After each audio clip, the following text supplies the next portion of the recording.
Awesome. So, how's everybody doing today? Good. Complain. Standing. All right. For all the happy listeners out there, my name is Jared, uh, founder, CEO of Carbon Digital, team member, Embr, and others. Do a little introduction around the room. So, Emily, why don't you go first? Okay. My name is Emily. I am doing web development for Team Embr. My name's Right. my name's Aaron, and I'm doing social media email marketing for Team Embr. All right. So the book that we read this month for our book club was Delivering Happiness by the CEO of Zappos. So we all got a chance to read that book this past month, kind of cut it close on the timeline, but we got it pulled in there. So right out the gate, guys, what was your number one takeaway from the book? I really liked it. I thought it was a fun read. It was easy to read. And I think my main takeaway was how he talked about how a lot of people think that making a bunch of money will make them happy, but that's actually not really what creates true happiness. So that really resonated with me a lot. Outstanding. I'd say my biggest takeaway was I was an entrepreneurship major in college, and we did 10 classes on writing core values, and this book spoke about those crappy core values you write in business school that don't mean anything, and this one really talked about writing core values that you could actually apply on a day-to-day basis. Yeah, for me that was actually the biggest piece as well. The application of their core values and how hard they kind of stuck with them. Um, and you guys probably know. I don't know if everyone else knows out there. I'm pretty laid back. I also like to laugh a lot, so a lot of their quirky crap that happened in the book that kind of resonates quite well with me. So this didn't really seem like a book for me. It seemed more like a roadmap. Like here's how it should be done. And so that was pretty inspiring for me. I like it. I like it a lot. It seems like a really fun company to work for. Zappos? Yeah. Yeah. Yeah, it's crazy. Like they get to do like what was that one thing where they're talking about the tours?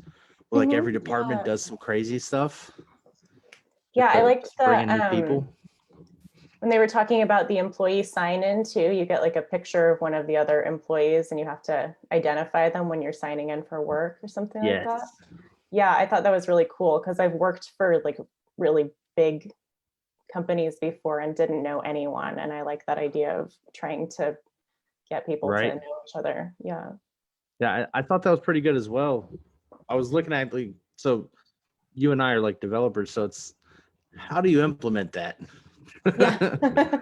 I was looking at that and was like, that must have been hard to figure out how to do, but it seems like it was very worth it. Mm-hmm. Yeah, you'd have to put everybody in a database, I guess, with their profile and everything. And then, and then randomly generate a person every day. It's like what's that? It's like the slot for the company. Right. Yeah. Exactly. Yeah. Awesome. Well, did for like the other days listed in the book there, what's something that kind of stood out before they got their line of credit, like the early days?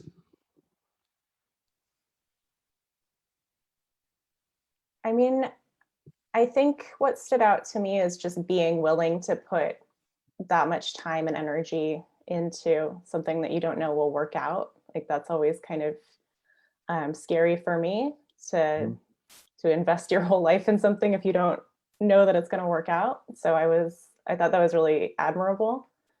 Yeah. Yeah. And it's not even like they had it. It's like they didn't have any doubts. They're Mhm. like, I know this is going to work. It's just a I matter. know, it was crazy. Like, Yeah. Like there's not too many things in life where I have that level of conviction and dedication. Like I'm pretty dedicated in most everything I do, but like that's next level. oh,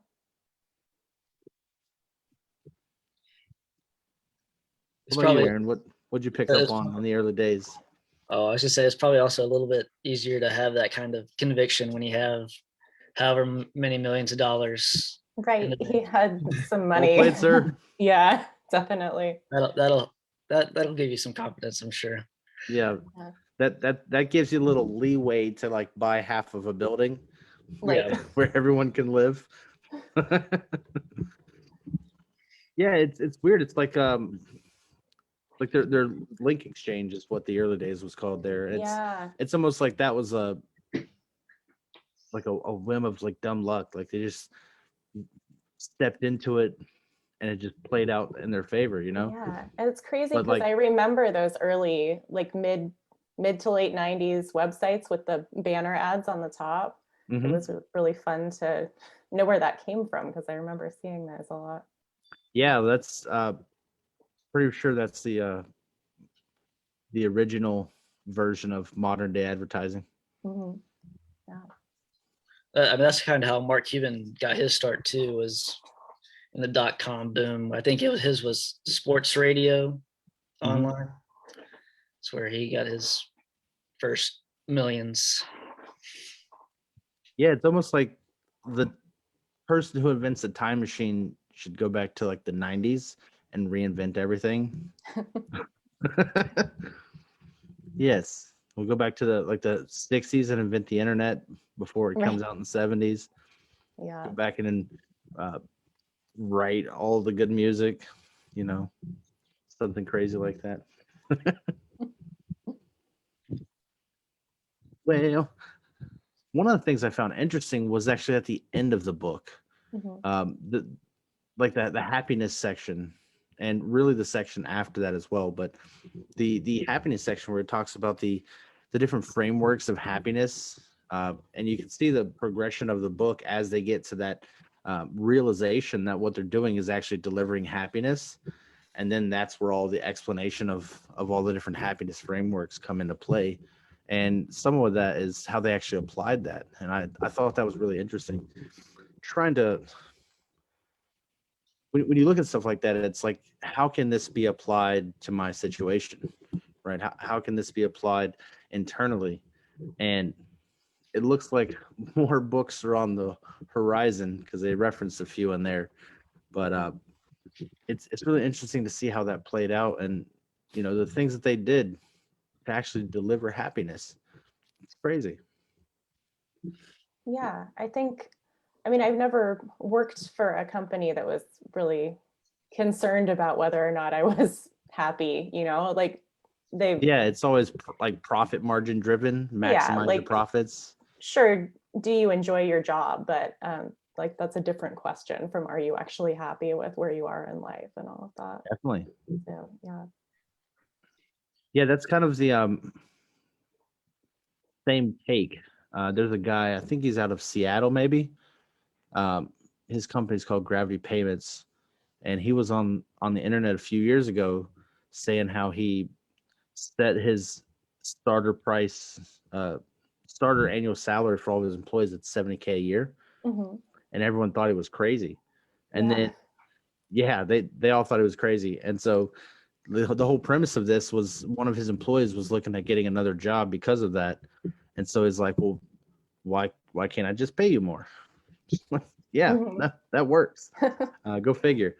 And so the actual uh, implications of that, they immediately took a dive because of the surge, the extreme rise in prices. Like some people got like double their salary overnight, and so they took an immediate dive, And then since then they've actually been rising. I think they've grown like 100 to 300% year over year. So every year they're growing at least 100 to 300%, which is crazy. Yeah. Which just goes to show how how that happiness factor plays into people and how that overall affects a company. When you stop looking at the small percentages, how can we maximize and squeeze as much out of this as possible? When you take a different approach to that, it's amazing how far that goes. Mhm. And I saw them do a follow-up on one of the talk shows. I think it was Ellen, but they started measuring their success in the number of babies that were born each year. Oh, wow. Yeah, because it was like 40 new babies were born. It's like, that's crazy. Companies don't like grow their family that big, like Yeah. that fast of a rate. None of that was actually disclosed in the Zappos book, so that actually had me wondering, like, over the years, how much reproductivity happened? Like that Yeah. didn't seem to be a metric. So if this one guy over here was, raising his employees their salaries, like what happened at Zappos? Yeah, I wonder. It seemed like a lot of people had opportunities to like do things that they had dreamed of but never been able to, and have Right. exciting There's experiences. a lot of growth, Hmm. a lot of flexibility built into their culture. So like if they're providing that much happiness to all their employees, like for this long of a period of time, what does that look like? Like I bet their barbecues are awesome. Like family fun days, I bet those are awesome. Yeah.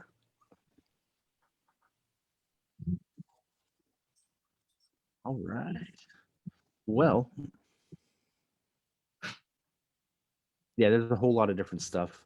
I think I found that they had like a rave room. Yeah. Like, what is this for? Yeah, it's crazy the stuff that happened throughout their book.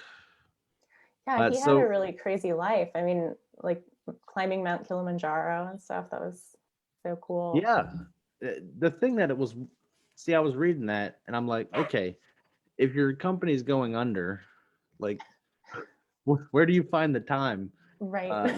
to really just just casually climb, Mount Kilimanjaro? Like, where does that fit in? Right. That is pretty awesome, though. Yeah.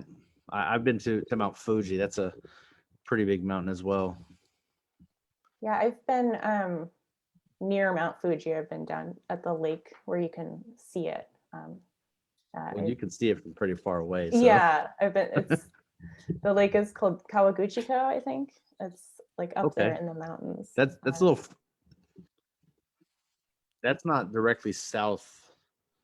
That's like the northern side. I think so. Yeah. Yeah. Okay. Yeah, I was on the southern side, down by the train station.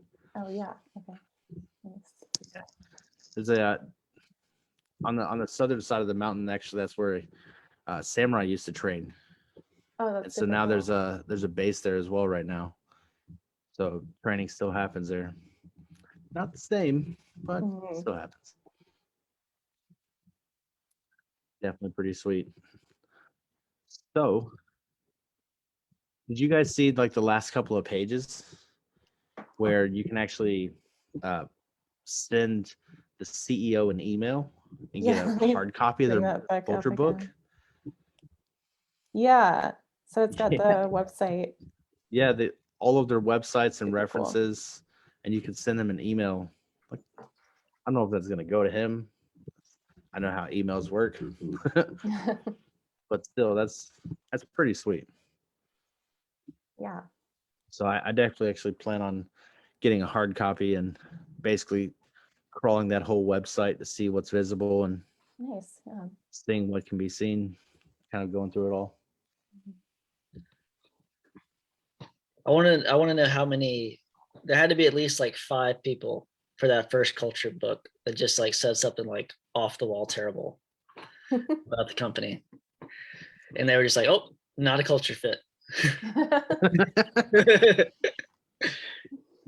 Based on, well, I mean, so there's a phrase that says take everything with a grain of salt, right? And so we have the CEO of a company writing a book about the company, right? Right. So assuming nothing nefarious is happening, then based on what's in the book, I would like to believe that they would put that in there as well.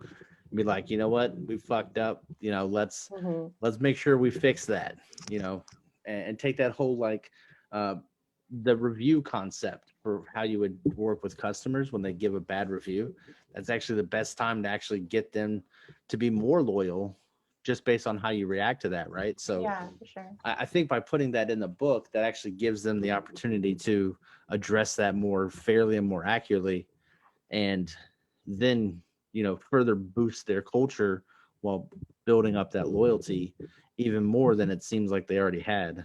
So, but I don't know. I've worked in some places where they're just like, okay, all negative shit. You go that way. Everyone else come with us.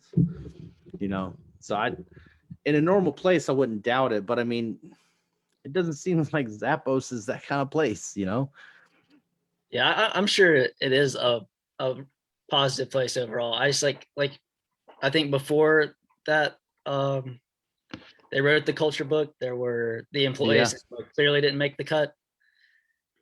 So Right. Yeah. I mean, So it there- did seem like they were interviewing specifically for people whose personalities would fit into the culture that they already had. Right. And you'll notice that actually didn't take place until they went to Las Vegas. Yeah. Right. Because not everybody went to Las Vegas. And now they're probably pretty upset. What? I could have been in a book. Right. Oh, yeah, there's a book I read. It's another. What's that? There's a book I read one time, and it's fiction, but it's about read? like how I can. It's book club. But it's a fictional book about working in Silicon Valley and like the drinking the Kool-Aid of working in Silicon Valley. It's like an older guy and he comes and joins the company. It was a really good book too. Can't think of the name of it though. Okay.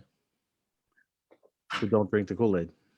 Don't drink. I mean, he was drinking it a little bit, but not. He was on the edge of believing. Cool deal. Well, if you think of it, let us know. Yeah. We'll know what to read. All right. We'll see if it piques our interest and whatnot, and see if it's worth putting down to the medulla. Cool deal. Well, I don't know about you guys, but after our recent culture survey, we're actually not off the target too bad. Like the more I was like when I started reading this, blah blah blah blah blah. When I started reading this book, that's when I got the idea to actually put out a culture survey. So that's how that got put out there, because they said they're awesome. I'm like, well, shit. How are we doing? And most of what happened internally is really not that bad. The problems that were presented turned out to be things that I already knew. Like they were already known issues that we're trying to fix. So it wasn't too much of a surprise. And I feel like these guys at Zappos were more surprised because they didn't know. Because it seems like they weren't paying attention to those things from the beginning. They were just focused on, hammering the nail into, better customer service. Man, those dogs.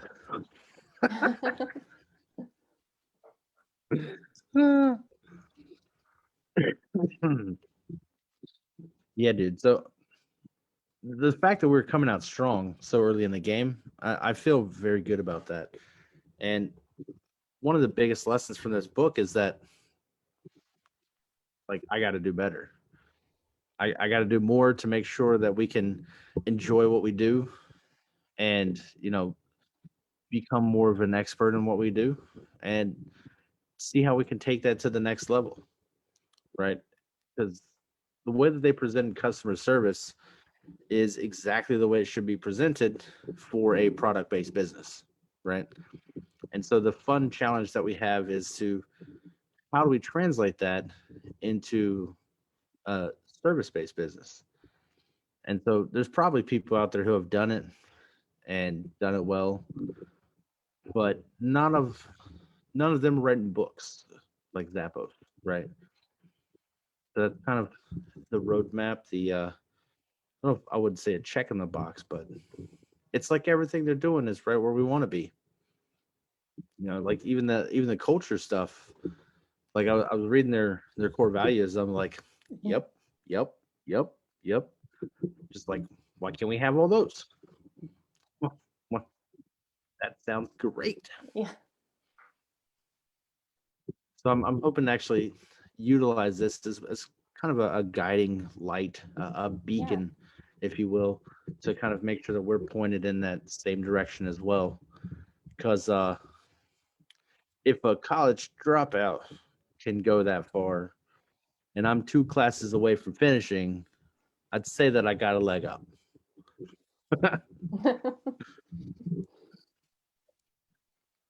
So, do you guys have any other takes on you know, what you picked up from the book, or maybe something you'd like to see applied internally or whatnot?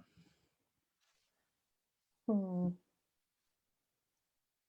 I mean, I really enjoyed reading it. I would recommend it to other people. I think it's good, even if you're not interested in starting your own business. I think there's a lot of useful stuff in there about life and about work and life balance and just how to Definitely.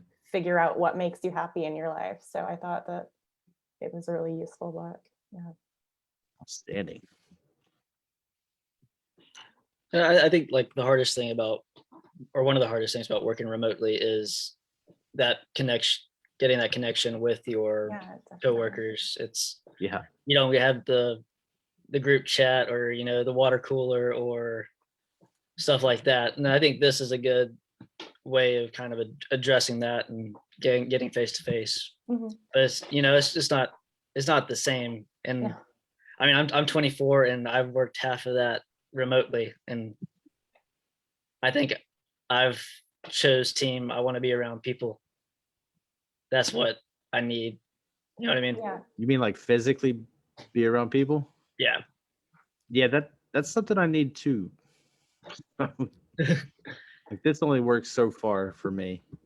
Yeah, it's hard to have a relationship, a working relationship, when you just see people on a screen. So Right. And that ties into that interpersonal communication between coworkers, right? Like if there's a birthday, like I could cook a cake, but who am I gonna feed it to? Your computer? Yeah.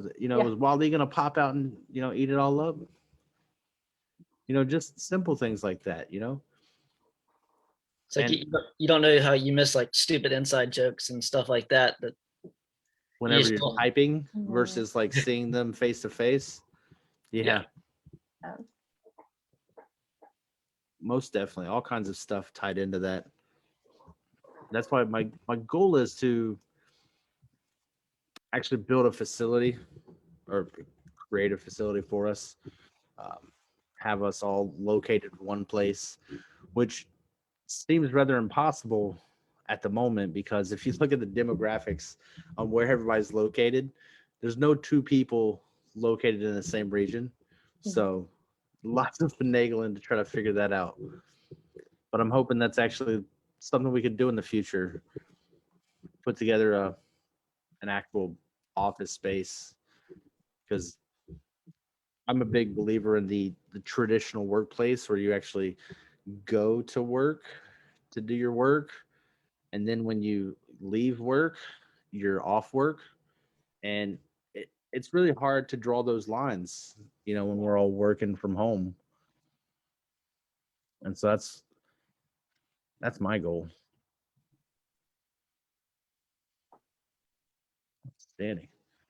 All right. Do you guys have any final comments before we hop off here? No, Aaron, you're speechless. Okay. Try not to get too much of the dogs on. Bring them Very in. famous. All right, cool. Well, everyone, it's been fun hanging out here talking about this book and what it means to us and how we can apply it not only to our own life, but to the business, to our work in general, and really just trying to find ways to live better lives. And that's something I'm sure we can all appreciate. So thank you guys for being here, and looking forward to next month. Yeah. So next month's book, let me go ahead and look that up real quick. Probably should have had that pulled up.